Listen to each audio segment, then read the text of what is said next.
Hello, and welcome to Studio Farrago. My name is Lorraine, and today I'm drawing a grizzly bear in my junk journal and talking about bears and what it was like to take care of them as a zookeeper. I am working in my handmade junk journal. I put this together using various vintage and modern papers, sewn into signatures and added to a vintage book cover. This video is sped up, so keep in mind it's a little bit faster than I normally draw. I'm using 3 pencils to create this drawing. I'm starting with a Bic mechanical pencil. It's just a basic mechanical pencil. It's something I'm comfortable with. I use it in my sketchbook, and I'm using it here to create the basic outline of the drawing. I'll go back in with a Blackwing Pearl to add darker lines and basic rendering. And then I will finish with a General's Carbon Sketch to add the darkest tones and shadows. I'm also using a paper stump for blending some of those pencil lines and softening some of the surfaces. The surface I'm working on today is an old map. I've prepared the surface with gesso and neon-colored pencil. Grizzly bears are a subspecies of brown bear that inhabit North America. Brown bears are the largest bear in North America, and coastal bears tend to be larger because fish are very high in nutrition. They used to range from Alaska down to Mexico. Now they are only in northwest parts of North America. I live in the Great Plains, and I cannot imagine having a grizzly bear as a neighbor.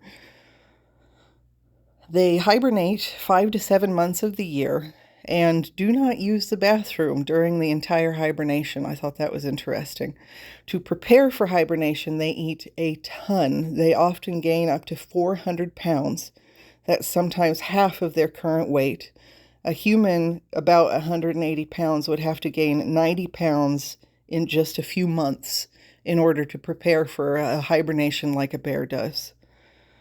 Their average lifespan is about 22 to 25 years, but they can live up to 45 years in captivity.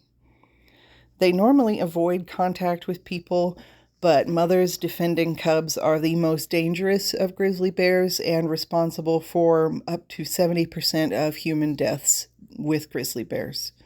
And their bite is 1160 psi. That's 1,160 pounds per square inch.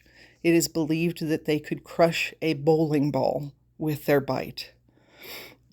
You may have heard of the new trend of worrying about a grizzly and polar bear hybrid. They are called either Pizzlies or Growler bears, depending on which one is the mother and which one is the father.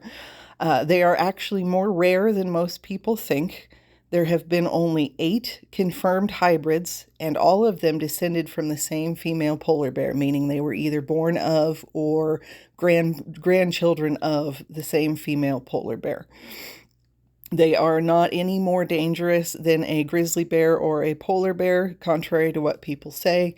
And like I said, they are extremely rare, so it's not anything to worry about. During my very first zookeeping job, I took care of 2 grizzlies, Maximus and Miss Margaret. They were surprisingly gentle, but obviously still extremely dangerous, so we had precautions when working with them. Maximus had actually grown up in captivity and had been trained to do tricks, which is something that an AZA zoo doesn't do anymore.